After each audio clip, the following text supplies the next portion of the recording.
Hello everyone, I'm Hitesh Tripathi and I'm your instructor for this whole course. So today is day 6 of the C++ tutorials from basic to advanced, and today we are going to see what are structures in C++, what are enumerations, and some example programs related to this. Okay, but before this let's see what Newton School is. And so basically Newton School is a e-learning platform which provides you courses for placements. Okay, so under this they train you as a full stack developer and they get you placed in out of 300 companies which have tie up with Newton School. Okay, so like Unacademy, Dream11, Deloitte, Misho, Motorola and many more companies. So ये आपको train करेंगे as a full stack developer and they have courses for languages like Java, C plus plus, every programming language for data structures and for full stack development. So just come to their website and check all these courses. They also have a pay after placement program. Okay, under this program you don't need to pay even a single penny before you get placed, and minimum CTC they provide is of 5 lakh. Okay, so just come here and get the most out of it. Okay, and right, these days Newton School has launched a new initiative, that is Launchpad. Okay, so under Launchpad आप just free पे sign up या login कर सकते हो and you can just login then and check amazing courses which are for absolutely free. Okay, so there are many courses for development, for everything, for programming language, for data structures, and including in every language, Java, C++ and everything. Okay, and they also have playground section for you where you can do quizzes, do real programming and do give contests. Okay, so just come here and check it once. Newton School, their pay after placement program and launchpad section, and जो भी आपके use का है, get it out. Okay, so now let's head towards our video and let's start. So our topics for today are structures, enumerations and some example programs. Okay, so let's just see what are structures. Structures, see, right now अभी तक हमारे पास क्या था, हमारे पास data types थे. ठीक है, we were having data types. हमारे पास डेटा टाइप्स था, हमें डेटा टाइप्स पता है. ओके, और हमारे पास वेरिएबल्स थे, वेरिएबल्स जिसमें हम अपनी वैल्यूज स्टोर करवाते थे. ठीक है, अब वेरिएबल्स में हम किसी एक सिंगल डेटा टाइप की वैल्यू स्टोर करवाते थे ऑब्वियसली. ओके, एक वेरिएबल में किसी एक सिंगल डेटा टाइप की वैल्यू स्टोर करवा सकते थे. But what if we have to store some value of different data type. Okay, suppose तुम्हारे पास एक एंटाइटी है, ठीक है, एक car. Okay, suppose you have a car and तुम्हें उसकी different characteristics under single variable store करवानी है. ठीक है, suppose you have a car whose name is Newton.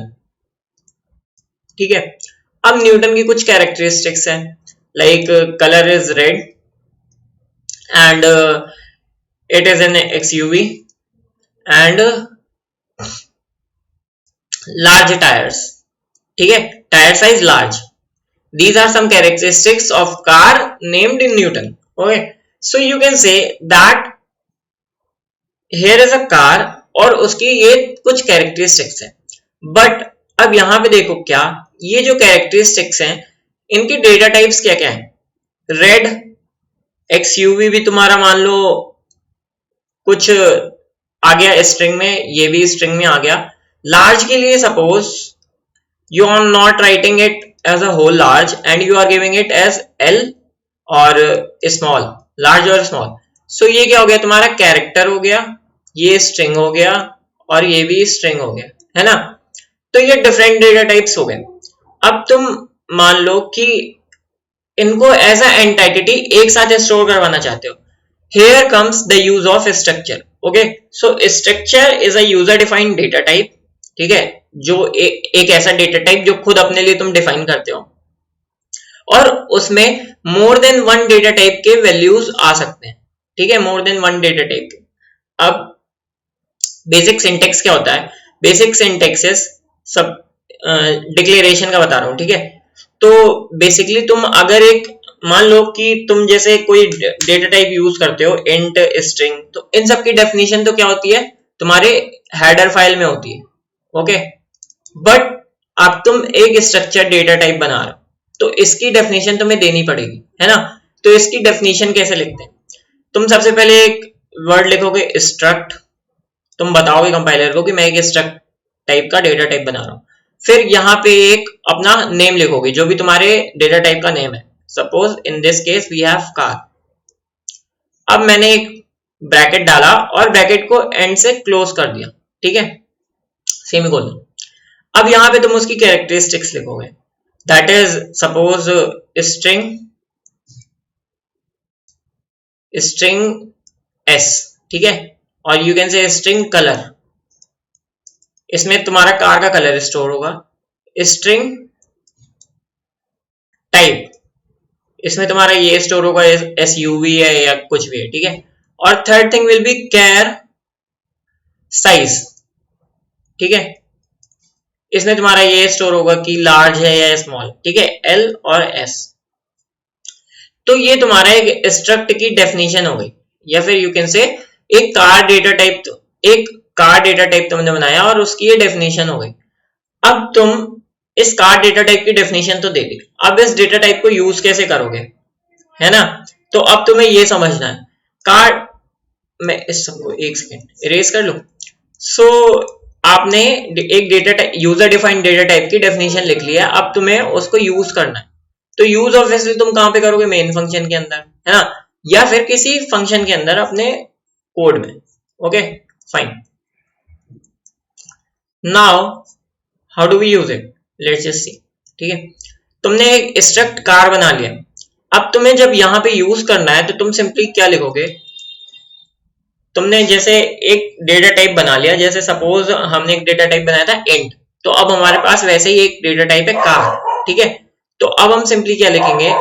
एक हमारे पास स्ट्रक्ट टाइप का डेटा टाइप है कार और उसकी वैल्यू, और अब एक हमें क्या चाहिए? वेरिएबल, जिसपे ये डेटा टाइप का वेरिएबल है ना। तो कार मान लो हमने ले ली C, ठीक है, और ये यहाँ पे हमने इनिशियलाइज कर दी कि हम यहाँ पे यूज कर रहे हैं स्ट्रक्ट कार C, ठीक है। अब तुमने यहाँ पे ये किया, अब इसके बाद मान लो तुम्हें इसकी वैल्यूज एक्सेस करनी है, तो तुम वो कैसे करोगे? वो बहुत सिंपल है, तुम डॉट ऑपरेटर का यूज करते हो, ठीक है। तुम्हारे पास कोई एक एंटाइटी मिल गई है जो कि तुम्हें C है, ठीक है।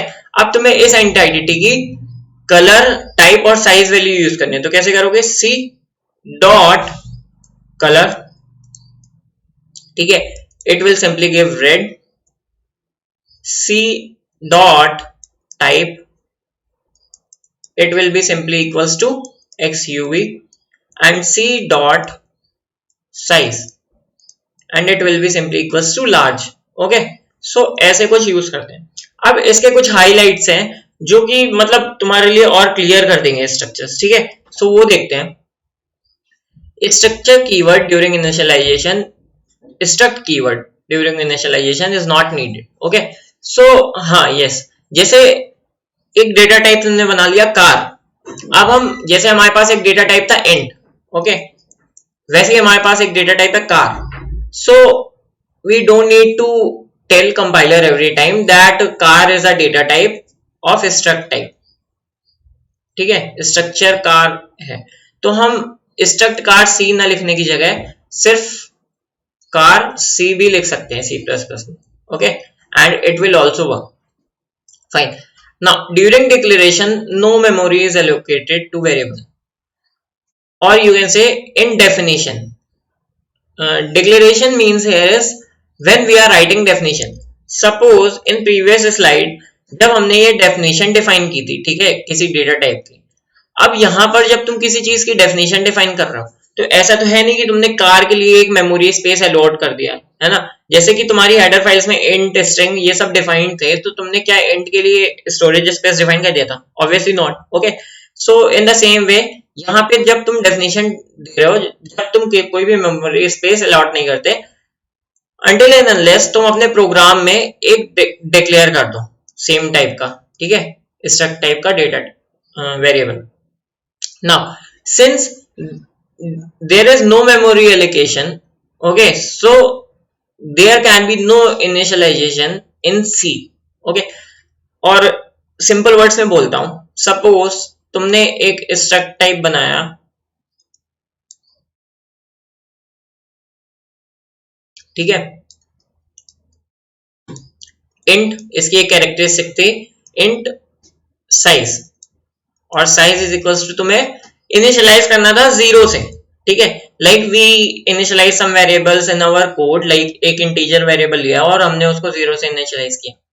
तो ये जो इनिशियलाइजेशन है, जैसे किसी भी कैरेक्टरिस्टिक का या किसी भी मेंबर का इनिशियलाइजेशन है, ये तुम कब कर सकते हो, जब तुम C++11 या उससे कोई एडवांस लैंग्वेज यूज कर रहे हो, ठीक है, C++ का ही वर्जन. उससे कम में क्या है कि इन लोगों ने ये फैसिलिटी नहीं दी थी कि तुम यहाँ स्ट्रक्ट के अंदर ही इसको इनिशियलाइज करो. भाई, क्योंकि ड्यूरिंग दिस टाइम डेफिनेशन तक में तुमने कोई भी मेमोरी स्पेस अलॉट नहीं किया था. ओके, तो मेमोरी स्पेस अलॉट नहीं किया तो तुम उसको इनिशियलाइज कैसे करोगे, दैट्स ओके. बट C++11 और उसके ऊपर तुम्हें ये मिल गया है, तुम काइंड ऑफ डिफॉल्ट वैल्यू इसकी बना सकते हो, ठीक है, फाइन. नाउ अगेन ये इनिशियलाइजेशन का सिंटेक्स है. सपोज तुम्हारे पास एक स्ट्रक्ट है पॉइंट, पॉइंट एक कोऑर्डिनेट एक्सेस में एक्स और वाई कोऑर्डिनेट होते हैं, ठीक है, तो तुमने एक स्ट्रक्ट P बनाया और उसमें एक एंड दे दिया x और एक एंड दे दिया y, है ना, और ये सेमीकोलन. अब मान लो इसको इनिशियलाइज करना है, ठीक है, तो तुम दो तरीके से कर सकते हो, एक यहाँ पे भी लिख दो 0 0, तो ये अब पॉइंट की डिफॉल्ट वैल्यू 0 0 होगी, ठीक है. बट अगर तुम्हें ऐसा नहीं करना तो तुम क्या कर सकते हो, जब यहाँ पे डिक्लेरेशन ऐसे करते हैं, ठीक है, तो एक P ले लो जो कि तुम्हारा स्ट्रक्चर का नेम है, ठीक है, P से पॉइंट, और कोई एक फिर वैल्यू ले लो, जैसे तुमने वेरिएबल ले लिया पॉइंट, और उसको तुम सिंपली कर्ली ब्रेसेस के अंदर वैल्यू दे सकते हो, कोई भी वैल्यू, ठीक है, इनिशियलाइज करनी है तुम्हें, लेट सपोज 10 20, तो अब इसकी डिफॉल्ट वैल्यू हो गई 10 और 20 पॉइंट की, ठीक है, तो इस तरह भी इनिशियलाइज कर सकते हो. Now we can also make arrays in structures. Why? Arrays अभी हमने पढ़ी नहीं है, it's okay, but simply see that arrays क्या होती है, मैं ब्रीफ दे देता हूँ. एरेज सेम डेटा टाइप का कंटीन्यूअस मेमोरी लोकेशंस पे कलेक्शन होता है, ठीक है. अगर नहीं समझ में आया कोई बात नहीं, हम दोबारा पढ़ेंगे और उस टाइम पे भी एक बार स्ट्रक्चर एरेज इन स्ट्रक्चर्स पढ़ लेंगे, ठीक है. और यू कैन से कि मान लो अगर तुमने एक पॉइंट टाइप का जिसपे एक्स और वाई कोऑर्डिनेट है एक डेटा टाइप बनाया, बट तुम्हें कई सारे पॉइंट्स का कलेक्शन एक जगह स्टोर करवाना है, in that case you can use struct arrays in structures. Okay, तो वैसा कुछ हम यूज करेंगे जब हम एरेज पढ़ेंगे, ठीक है. For now let's skip it. Now second thing we are going to learn in this lecture is enumerations. So enumerations are also user defined data type, ठीक है, फाइन. सो ये इजी होते हैं काइंड ऑफ, और बहुत कम, rarely, I mean I use it rarely, ठीक है. तो होते क्या है, सिंपली एनुमरेशंस, ये काइंड एक सेट तुम डिफाइन कर देते हो, ठीक है, जिसमें सेट में जो कि वैल्यूज होती हैं, ठीक है, ये अगर एक सिंटेक्स है, ठीक है, तो इनम से तुम क्या बता रहे हो कि ये एनुमरेशन तुम डिफाइन कर रहे हो, यूजर डिफाइंड, ये उसका नेम है, ठीक है, नेम ऑफ एनम, और तुमने ये सेट ऑफ वैल्यूज डिफाइन कर दिए, ठीक है, एनम डेटा टाइप में, spring summer autumn winter. Now these values by default have integer values 0 1 2 and 3, ठीक है. अब ये तुमने एक इनम डेटा टाइप की डेफिनेशन दे दी है, ठीक है, जैसे हम डेफिनेशन डिफाइन करते हैं, अब यूजर डिफाइंड है तो डेफिनेशन देनी पड़ेगी, ठीक है. अब तुम्हें कहीं भी इनम यूज करना है तो you have to simply write enum season, और you can skip enum word, ठीक है, no need of using enum. And now you need to find out which season is summer of, ठीक है. तो तुम्हें सिंपली यहाँ पे क्या मिलेगा, समर की default value that is 1। Okay, first season, 2 season, ठीक है। तो काइंड ऑफ तुम डेटा टाइप डिफाइन कर रहे हो जिसमें एक सेट ऑफ वैल्यूज हैं जिनकी सबकी कुछ ना कुछ डिफॉल्ट वैल्यू है, and you can access that default value by using enums, ठीक है। नाउ ये डिफॉल्ट वैल्यू है, अब तुम इसको चेंज भी कर सकते हो। How? You can just right enum season bracket के अंदर। अगर तुम्हें स्प्रिंग की वैल्यू 0 से कुछ और करनी है ना, 0 से कुछ और करनी है, तो तुम you can simply write spring is equals to 10 and now spring value has become equals to 10 from 0, ठीक है। तो बस enum इतना सा है और nothing more in it. Okay fine. Structures important है, हमें स्ट्रक्चर्स में कोई भी STL नहीं पता C++ में, तब तक हमारे पास स्ट्रक्चर्स काफी इंपॉर्टेंट है, ठीक है। We can use structures in many different ways in competitive programming also. So structure को अच्छे से एक बार वीडियो रिवर्स करके फिर से पढ़ लो, ठीक है। Now we know structures and enums. Now let's see some good programs of structure. Okay, and for that we will simply go to IDE section. अब अगर हम स्ट्रक्चर के प्रोग्राम देखते हैं, ठीक है, स्ट्रक्चर इन C++ के प्रोग्राम्स देख रहे हैं, ठीक है। बेसिक हम अपना लिख लेते हैं।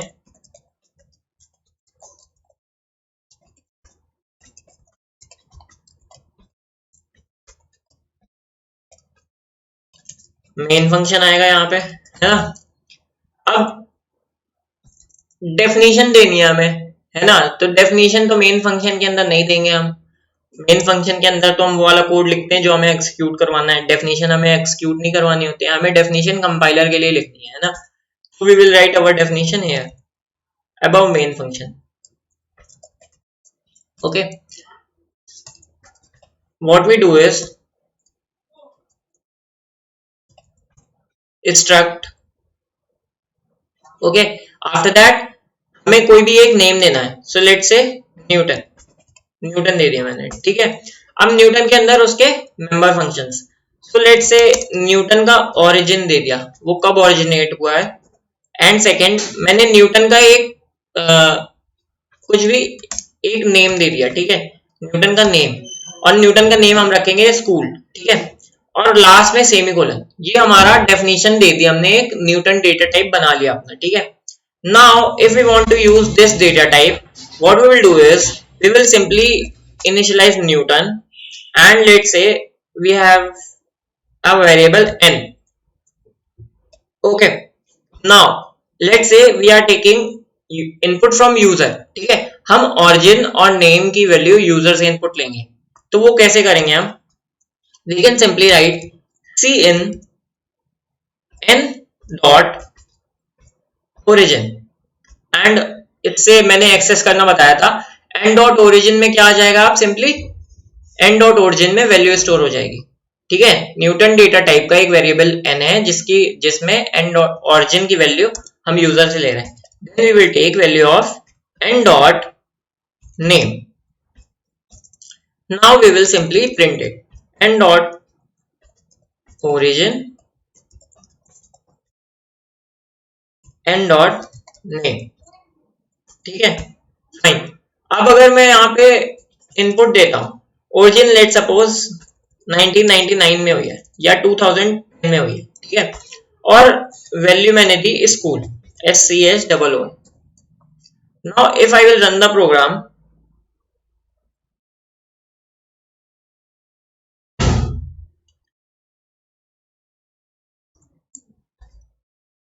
सॉरी मैंने एक बार और बता चुका हूं कि हर चीज स्मॉल लेटर में होती है ना, so keep it that in mind.